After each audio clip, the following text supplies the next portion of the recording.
ég endaði samtalið við hann Gísla segja frá því að Danir hefðu verið sendir heim af HM og það var harmagrátur þar á forsíðunum. En Íran var líka sendt heim, Kjartan. Jú. Velkomin. Nákvæmlega, takk fyrir. Það var svona það í þessum pólitísku HM, það var náttúrulega lið sem var sko þrungið af pólitík. Já, ég held að fá lið hafi verið með svona pólitíska pressu á sér nokkuð tíman í þessu svona þessari HM sögu sko og tógað í þá sikkur áttina í allar áttir einhvern veginn algjörlega og bara mjög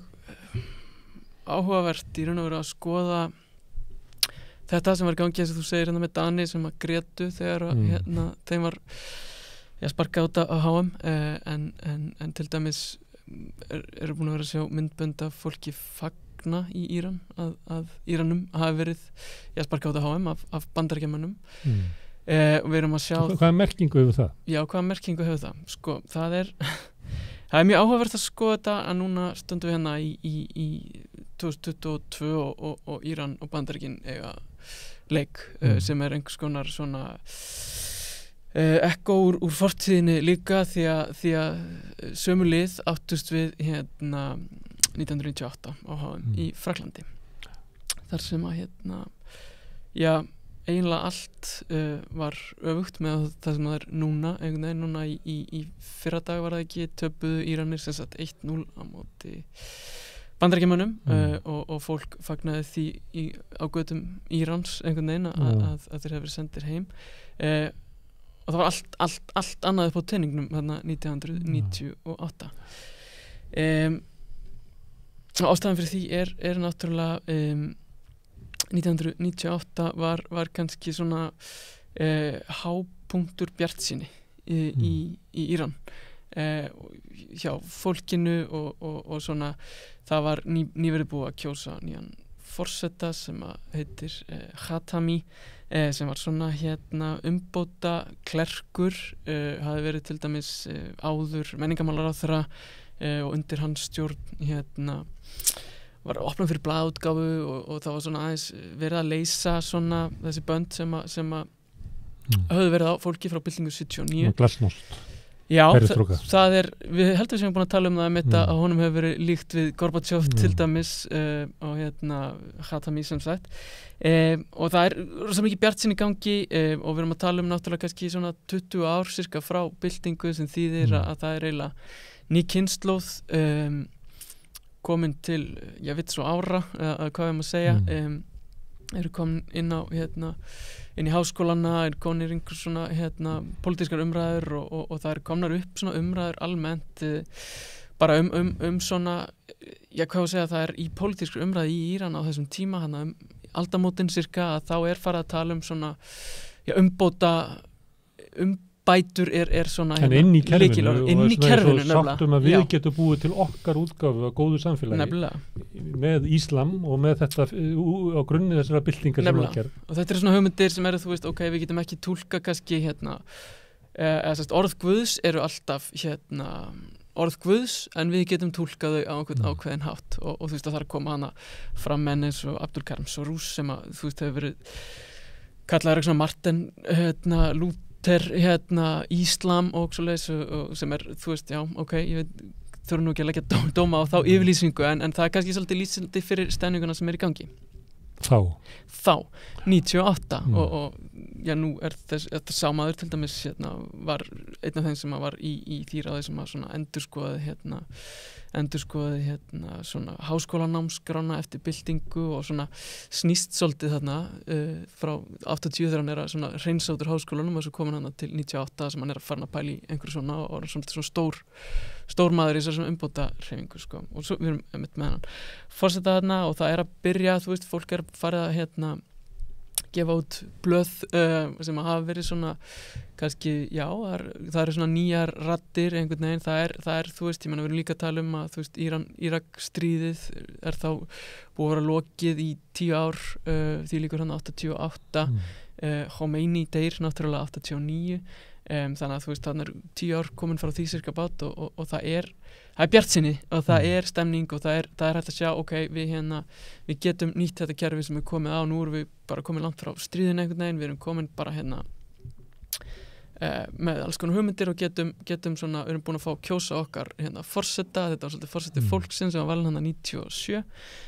nú getum við látið til okkar taka við fólkið í landinu. Og þá kemur enið. Já, sko, já, einmitt, og kannski, ætlaðum að ramma inn með fótbolta þarna, að það er kannski þessi svona stóra svona crescendo einhvern veginn í þessu sko að 1998 sigraðir hann að stóra fjandmannin einhvern veginn sem eru Bandaríkin á HM og þetta er svaklega leikur sem að þú veist, það er svolítið rammar inn með svona mikilli pressu frá Íransliðin, ég held að Bandaríkjamönnum hafa nú verið svona slett sama þennan leik svona almennt. Ég held ekki, það var bara þetta ætti að vera hefndin fyrir sendiráðstökun og guðum þetta bara. Já, það var allan að minni kannski svona stemning fyrir en svona þar heldur en í Íran einhvern veginn. En Íran er til dæmis byrjað að koma hann inn með blómvend og það tekin svona sameiginlega liðsmynd af Írunum og Bandaríkjamönnum hana. Fyrir leikinn og Íran er vinna hana 2-1 og það er einmitt þjóðhátíð og svolítið svona í fyrsta skipti sem að það er leyft kannski svona í almanna rými einhvern veginn, þessar svona það var jákvæðar tilfinningar svo sem að það er ekki verið að mótmæla neinu í raun og veru, heldur er verið að svona fagna og það er bara þeir sem voru í Teheran árið 1998 að þeir nefna þetta sko, það var allir að fylgjast með þessu og þetta er algjör þjóðhátíð, þannig að þetta er einhvers konar svona kannski hápunktur í þessu að einhverju leiti sem er gaglegt að skoða kannski við með það sem er að gerast í dag. Það er vonum sem að fólk batt við þetta tíma. Það er allt upp í móti einhvern veginn, við getum breytt kerfinu okkar, við getum sigrað Bandaríkin í fótboltaleik, við getum allt einhvern veginn, bara sky's the limit stemning einhverju leiti. Svo fara fjara undan, bara mjög hratt í raun og veru, ég held að þessi strax 99 sem að við raun og veru við sjáum byrjununa á þessum svona við getum kallað svona mótmæla öldu sem er ennþá í gangi einhvern veginn sem eru stúdentaórir árið 1999 þegar einhverja þessum frjálslyndu blöðum er lokað. Stúdentar segi ég, háskóla nemar svona þittast út á götu svona með þá fullvissu að forsetinn sé standi við baki á þeim einhvern veginn og það sé svona þeirra tími og það sé pláss fyrir þetta og þetta er fyrst skipti sem að er hægt að tala mótmæli kannski í íslamska lýðveldinu og þeir komast þá að því mjög hratt. Ég held að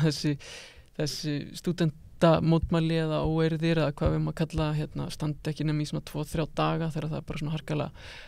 barið niður, það er komið hann inn í skjóli nætur inn á svona heimavistir þar sem að fólk er bara hent út á svölum og buffað í raun og veru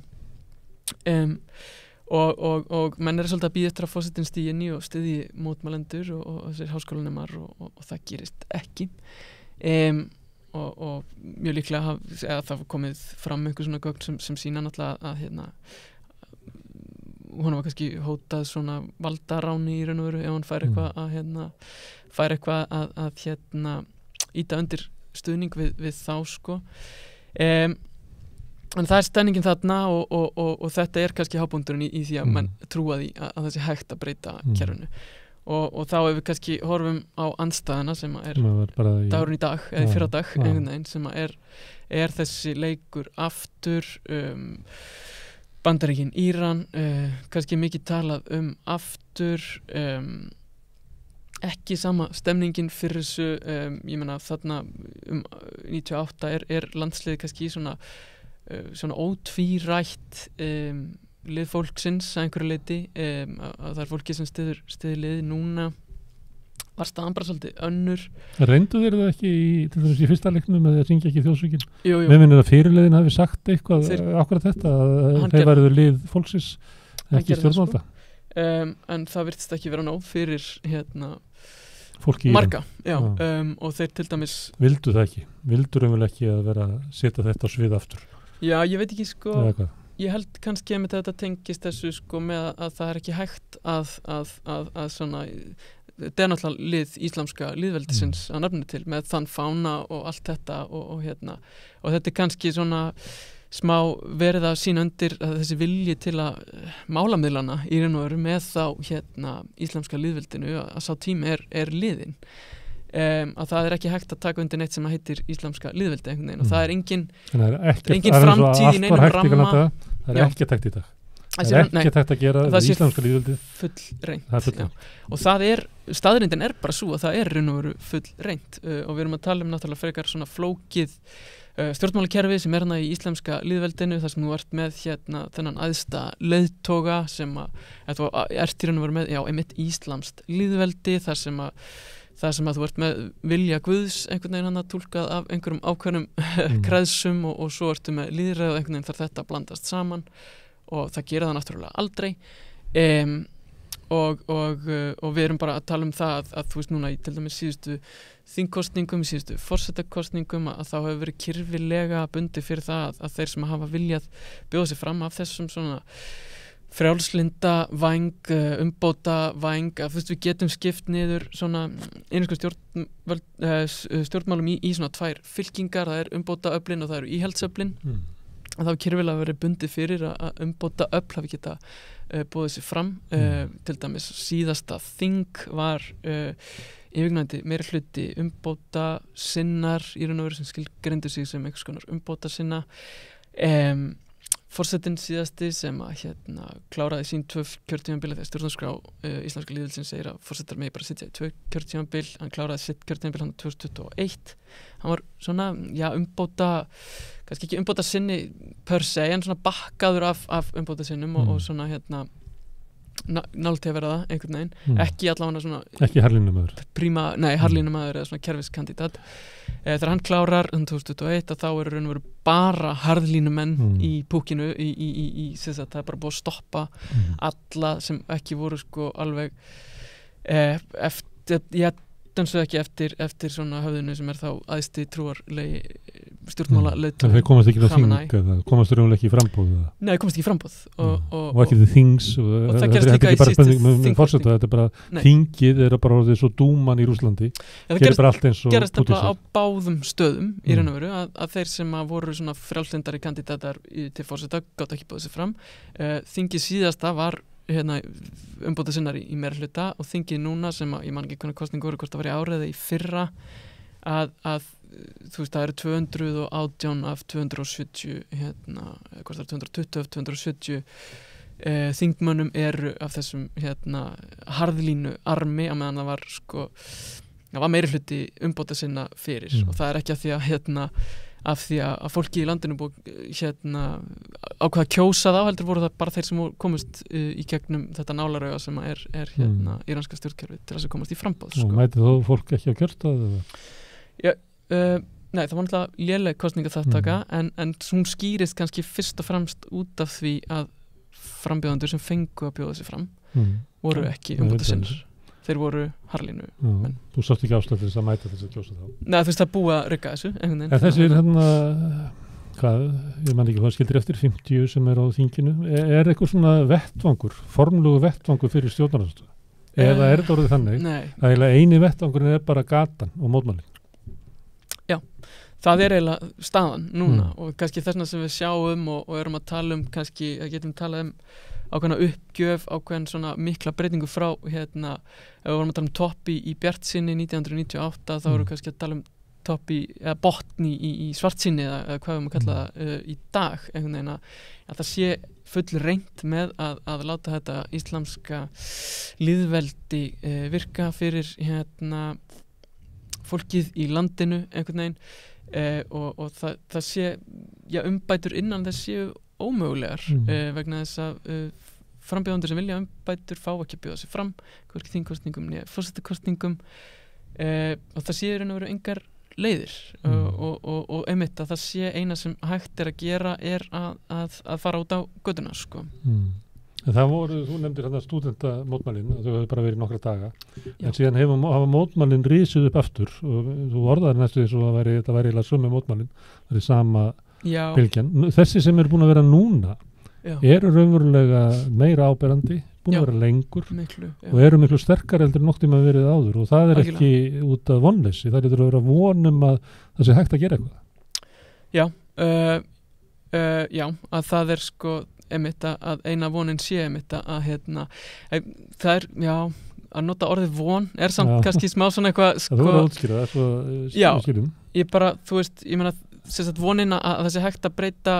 þetta kannski frekar nauðsyn, frekar en von sko, þetta kannski höfnun á því sem án þess að sé nein vísun á það hvað það kom í staðinn. Já, þetta svona kannski smá síðasta sort tilfinning sko, að svona, þú veist, að hvað annað hægt að gera núna, þú veist, við erum komin á þann stað einhvern veginn að og með þess að fagna Bandaríkjunum. Já, við erum komin á þann stað sem að er eiginlega djöfulli sjálfur í 98. Akkurat, og nefnilega og maður upplifir það kannski líka þú veist að þetta orðið einhvers konar svona stáli í stál einhvern veginn að stjórnvöld hafa tekið ótrúlega fast á mótmælendum í raun og veru og verið að buffa það út á götu náttúrulega fyrst og fremst og skjóta, ég held að sé hátt í 500 manns sem að hafa mist lífið í þessum mótmælandi sem bara fara að tegja sig inn í 3. mánuð sko og þingið samþykti, það var þá harðlínu meirihluti náttúrulega sem að samþykti þarna einhvers konar þingsályktun eða svona hvað var að segja þingsályktun um að mótmælandi sem væri í haldi sem að þú veist voru þá held í 14.000 en heldur konur upp í sko 18.000 manns það hreinlega bara að taka þá af lífi fyrir þau brot að vera sko held að orðræðan sé mér en verið brot gegn Guði einhvern veginn þegar þeir sjá sig sem sko handbendi Guðs og þá að mótmæla þeim sé þá einhvers konar brot gegn Guði að þetta það sem að þingið að kalla eftir þó að náttúrulega dómstigið kannski svara ekki þinginu svo beint að það hefur ekki áhrif annað en að vera svona bara ályktun einhvern veginn, yfirlýsing kannski en það náttúrulega svakaleg yfirlýsing að fara með einhvern veginn að kalla eftir dauða þessa 14-18.000 manns eða bara mörg þúsund manns í raun og veru og við höfum svo sem ekkert séð hvernig, þú veist, dómstólar nú byrjaðir að dæma einhverja til dauða ég held að þetta hlaupi nú bara á nokkrum þó ennþá sem hafa verið dæmdir til dauða fyrir þessi brot gegn Guði þá það hefur verið gert til þess að stoppa þetta það er náttúrulega tónninn sko, það er tákgrænt eða er þetta fórustu fólki sem þegar þú ætlar að drepa 14 eða 18 manns þá ætlar bara að drepa alla já, og það er náttúrulega bara, þú veist, svona merki hversu hart þetta að stjórnvöld segja bara ef þið mótmælið þá átaka ykkur á lífi og fólki heldur áfram að mótmæla einhvern veginn að þá það minnir maður svolítið á Suður Ameríku og herforingjastjórnir þar sem að voru bara þurrkaður út eða Indonésiu þar sem vinstri menn voru bara þurrkaður út fangelsir á leikvöllum og síðan bara látið hverfa þannig það er aðferðinar og þú nefndi að líka sem er farið bara að buffa fólk að þetta er aðferði sem eru notaði víða að fara allir þessi er gert í Afríkulöndum í aðranda kostninga farið inn í hverfi þar sem vitað að stjórnarandstaðan og fólki bara barið bara til þess að skapa bara ótta og bara brjóta niður fólk það er einmitt svona málið og kannski það þeir eru með að gera allar aðferðirnar í gangi harðstjórnar aðferðir í raun og veru sko og en samt heldur fólk áfram að mótmæla einhvern veginn og þá er kannski þá sem að hvort það er von eða nauðsyn að þá fær maður kannski frekar á tilfinninguna að sé nauðsyn einhvern veginn að því að það er ekki hægt að lifa við þetta eins og þetta það er ekki hægt að lifa við þetta eins og þetta og þegar stjórnvöld eru farin að hóta hátt í 20.000 manns lífláti einhvern veginn að þá held ég að það sé nú ómögulegt fyrir almennan borgara til dæmis að sitja hjá og láta það ganga yfir þegar stjórnvöld eru farin að tala svona sko. En valkosturinn sá að sitja hjá eða fara til götu og vera handtekinn og drepinn Já, að þú veist þetta er náttúrulega 80 miljóna land sem að þú veist, stjórnvöld get ekki haldið þeim náttúrulega niðri ef allir fara út á götu og allt En þetta það hver og einn þarf að taka ákvörðun. hver og einn þarf að taka ákvörðun og Einhver er fremstur og þú veist það aldrei sjálfur. Já, svo er náttúrulega alltaf þetta moment hvenær þú upplifir það sem svo að mótmæli sé orðið nógu stór og nógu mikil til þess að þú takir þátt einhvern veginn að það borgi sig, að þetta sé einhvers konar lífanlegt alternativ sem að mótmælin bjóða upp á. En hefur það verið þannig, er eitthvað svona staður þar sem að hópurinn hefur orðið þessu stór að lögreglan eða hvað að kalla þessar sveitir hafi ekki ráðið við það, er eitthvað svona tegunda mótmælin sem að hafa virkað? Það sem er skjól fyrir fólk að mótmæla? Ég heldur að það ekki til svona langs tíma neitt sko að þú veist að það eru alltaf þessar sveitir mættar einhvern veginn en kannski það sem er að gerast náttúrulega þetta er svo mikið út allt einhvern veginn náttúrulega að það kannski er þetta að henda reiður á því fyrir stjórnvöld einhvern veginn að brjóta niður en svo getur náttúrulega líka þú veist farið yfir að þú veist þetta er náttúrulega líka þú veist land fullt af minnihlutahópum einhvern veginn og það hefur kannski alveg verið þar eins og þetta náttúrulega byrjar á þessari kúrdísku stúlku í raun og veru sem deyr hann í haldi. Margir kúrdar komið og stíðið fram. Og það hefur verið mjög til dæmis þú veist einhvers sá ég bara þú veist einhver merkjum að herinn og einhver svona loftskeita árásir hafa verið sendar á einhverja svona kúrdísku borgum þar sem var mikið af mótmælum og það er líka fara að tala bara að það sé þjóðarmorð í gangi í Balúchistan sem er einn af þessum minnihlutahópum sem eru Balúchiar sem eru þarna í suðaustur hluta landsins. Þetta er náttúrulega kannski þeir hópar sem eru líklegast til þess að vera með sko skipulagða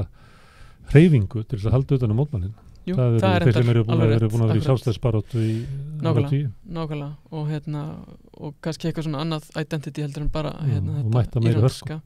Já, hefur verið mætt af rosalegri hörku sko, en það er nú, þú veist, jú, og svo sáu kannski fyrir einhverjum mánuðum síðan að það sem að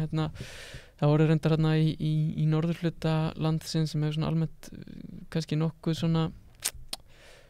stendur yfirleitt vel svona fjárhagslega eða svona efnahagslega segi og það sem að menn voru að taka yfir mótmælendur voru ná að taka yfir einhvers konar svona stjórnarbyggingar segi ég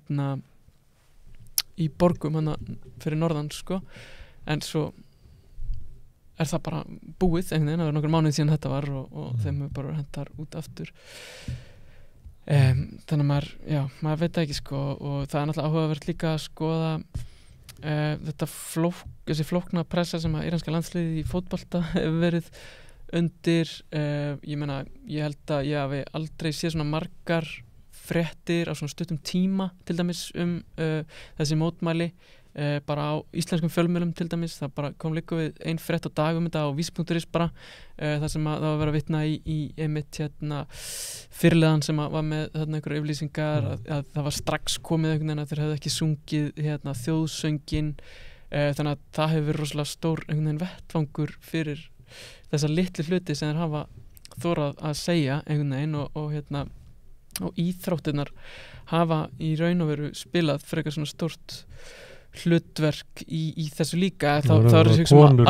alþjóðsviðinu víða sem er að taka af sér slæðuna já, var hana Klifurkonan til dæmis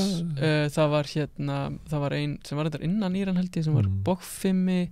kona sem tók af sér slæðuna og leikonur stíði fram við vorum líka með þarna strandfótboltalið sem að fagnaði með því að maður sem skoraði og fagnaði með því að gera svona klippa hár látbragð eitthvað ég sá það reyndar á hann er ekki velkominn aftur í strandfótboltalið íslamska lýðveldisins eftir þetta sko þannig að það hefur verið svona kannski þess að svara þeir svo þess með fótboltan þá hafa verið að handtaka svona eldri fótboltamenn, kannski einhverja þessar sem spiluðu 98, ég veit ekki, ég þekki ekki íranska fótboltasögu, það var svona senior fótboltamenn voru handteknir svona stuttu fyrir leik það er svo verið að terrorisera leikmennina sko. Það var einn annað sem var handtekinn sem með svona íranskur kurdi sem hafi verið í landsliðinu bara þú veist á síðasta HM til dæmis þannig að hann spilaði ekki hérna 98 en er búin að vera hérna í einu af stærstu liðunum í Íran var svo ekki búinn samningur áfram þar víst að þeir eru búin að vera vókal styðja mótmælendur og svona gegn ríkinu eða íslenska lýðveldinu og hann handtekinn hann að stuttu fyrir leik einhverja þessum gömlu hetjum eins og Ali Karimi sem að spilaði reyndar ekki hennar leik 98, heldur hann að spila bara stuttur setna heldur hann sér reyndar baserar í Dubai þannig að hann var ekki handtekinn en ég veit að það voru einhverjar eigur hans voru gerðar upptækar til dæmis hvort hann átti eitthvað hús þarna einhverstaðar í Íran sem var tekið. Þetta svona Eiðar Guðjónssonir Íran sem er verið að ráðast á og Ali Dai sem Þetta svolítið þegar stjórnvöldur byrjað að svo sem ég nefndi nú Suður Ameríku þar veguðu menn sem ekki við að drepa bara sko þjóðhytjur úr músík og fleiri sko. Menn vegra sér ekki við neitt sko. Menn þóra alveg að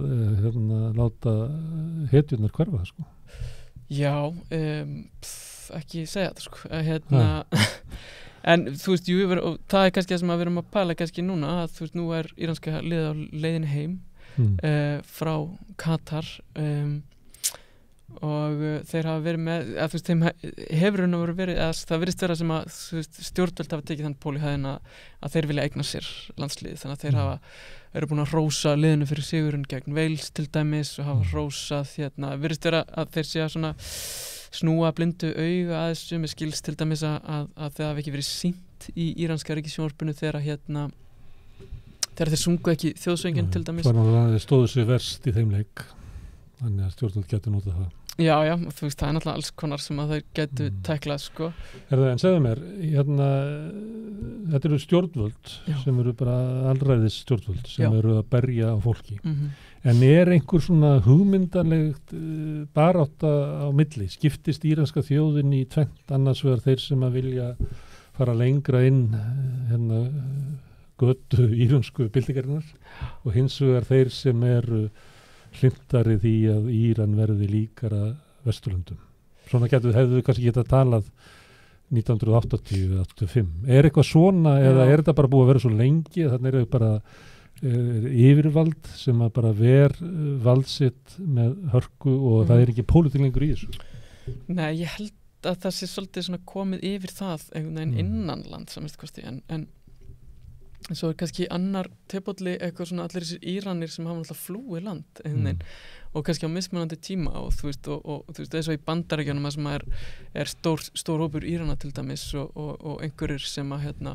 hafa verið sko að kalla eftir konungnum aftur einhvern veginn, það náttúrulega, þú veist, ennþá krónprins, í raun og veru Pahlaví krónprins sem að hefur samt bara ekkert búið í Íran líka við frá því að maður bara barn náttúrulega. Þetta náttúrulega líka, þú kemur eiginlega að sem svona sorgarsagan við Íran að þú veist, við viljum þetta ekki svo engin samstæð hvað við viljum í staðinn sko. Sumir vilja fara konungsríki, sumir vilja gera svo Vesturlöndum, sumir vilja búa til eitthvað sem svona þjóðernisleg svona stefna okkar menningu og það engin Nei og það kannski sjaldnast einhvern veginn svona í samfélagi við hafa eitthvað svona vettvang til þess að sko að glíma, hugmyndin að fá að glíma sko. Það náttúrulega engin vettvangur fyrir einhvers konar opinberri umræðu innan í Írans einhvern veginn og svo þegar þetta komið einhvern veginn til Bandaríkjanna í umræðu þar einhverstaðar á einhverjum svona fréttamiðlum sem eru baseraðir þar til dæmis að dekka Íran og það kannski fólk sem mitt flúði bara í byltingunni 79 eða eitthvað og ennþá kannski með eitthvað svona ákveðna pælingar þar að þá verður þetta rosalega erfitt í raun og veru og mjög svona kannski erfitt að vera tengdur kannski við landið sem maður ekki heimsótt í 40 ár pluss sko. Margir svona hópar inn í Bandaríkjunum reynda að tala Kúbu á Flórída eða reynda að tala bara Ísrael inn í New York sko. Akkurat, sko. Það allt í svo mikil hörku að það ekki hægt að Akkurat og þannig að þetta náttúrulega snúið sko en innan Írans virðist náttúrulega vera mjög breið samstaða sko fyrir því að það sem að kannski þessi mótmælahreyfingar að byrja í kringum er þessi svona slæðu hvað heitir það þvingun sem á sér stað sem að konur verða að bera þetta það eru mjög margir sem að hafa bæði svona trúarlegir póstar og alls konar fólk sem að virðist vera samstæðum það allavega, það sé ekki í lagi, þannig að það allavega einhver grunnur sem að hægt að þetta snýst allavega kvenréttindi að einhver leyti algjörlega sko, algjörlega og hérna klekkarnir sé ráðast á konunar og já, þær fá ekki að klæðast því sem að þær vilja klæðast og allt þetta hættu að vera bara hérna, já deyja eins og við sáum hann að dæmi hann sem kveikir á þessu öllu að hérna, einhver er ekki með slæðinu rétt á haustnum og geldur fyrir það með lífinu einhvern veginn og það heldur áfram og barðan heldur áfram náttúrulega að hérna að því ég nefndi dúmuna hana í Rússlandi það sem er svona eitthvað sem að gæti lukkað eins og eitthvað líðræðin er það bara ekki og Rússlandi líka þannig að það er eiginlega engin vettvangur til þess að eiga hérna pólitísku umræður sko. Það hefði geta orðið til svipa kannski þarna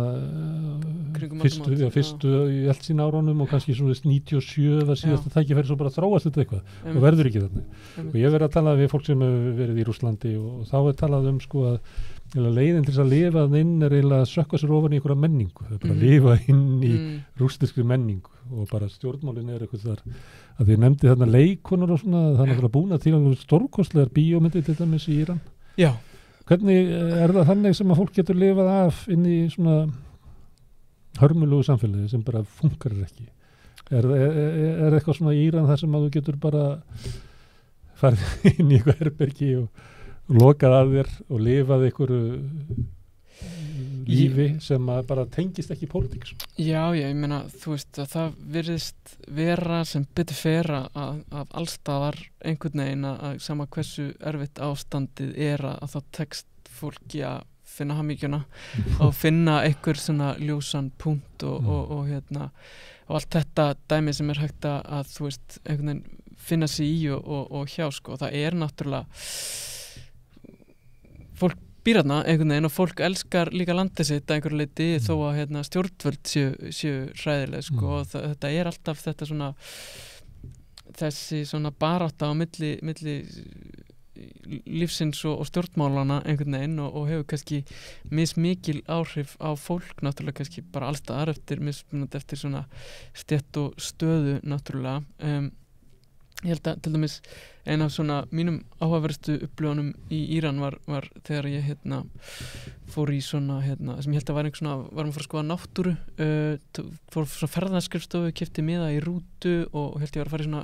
skoða náttúruferð en reyndist svo vera í raun og veru bara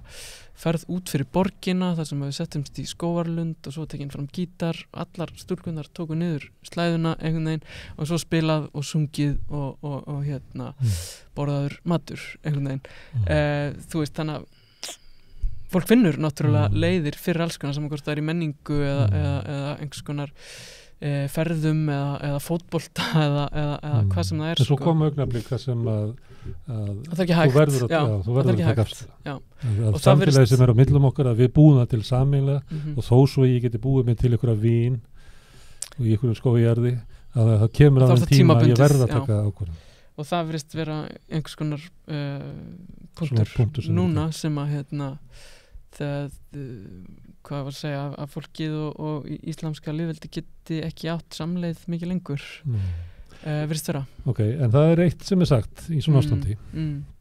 að sko alræðisvaldið það fellur ekki út af hérna andstöðu almennings það fellur innanfrá það þarf að vera einhver þar inni sem að hefur telur sig að hafa hagað í eða telur sig að vera skilt að gera það eða gera það bara vegna þess að telur sig græða því að fella og breyta þú sérði ekki þangað inn hvort það sé einhvers þar í þessum hópi harðlínu manna að það sé að greina einhver mann tekst ekki einu sinni í kringum sko, fólki í kringum Pútín sko Nei það væri erfitt að sjá hvernig það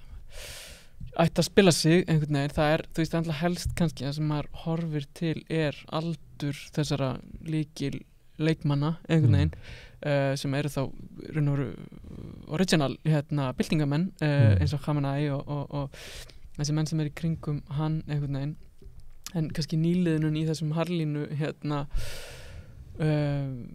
stemningu, já, kannski þarf ekki að leggja dóm á hvernig það hefur gengið einhvern veginn, en hvað gerist þegar hann deyr til dæmis, hann 80 og eitthvað ára gamall og hefur verið að berjast við krabbamein og alls konar, hvort það sé einhver sem að deilir ekki hans harðlínu stefnu og hvernig hann stýrir og hversu vel honum gengur að svona afla sér fylgis utan sína stefnu sama hver hún og hvort hún sé frábrugðin eða alveg eins að það er aldrei hægt að stýra landi eftir sömu uppskrift og ég bara var síðasta ára samfélag þróast og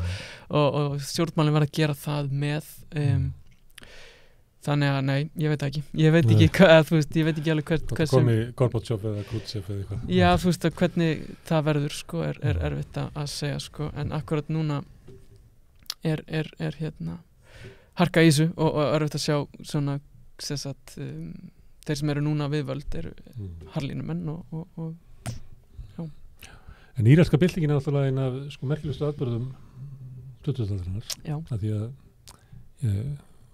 þú sagðir að þeirra Kominító, hann er dáið 89, hann kom þá til valda 79 á sama tíma og Margaret Thatcher og Ronald Reagan. Já. Hann er náttúrulega, þetta er hluti af sko svo stórri sögu að einmitt, akkurat og náttúrulega var mjög stort fyrirbæri einhvern veginn í þessu og hefur mótað líf kannski ekki okkar en fólk sem sá þessu stóru landsvæði sko. Einmitt, akkurat og þetta allt saman sko, þetta er veraldarsagan einhvern veginn sem við erum að sjá hérna líka spilast fyrir augunum á okkur sko, að það er alveg á hreinu einhvern veginn að þetta er eitthvað sem við erum að sjá hann að gerast sko. Og mun hafa mikil áhrif eflaust, já og vonandi fer þetta einhvern veginn vel. Við verðum að vona það. Þakka fyrir að koma hingað. Já, takk. Hjartað Norri.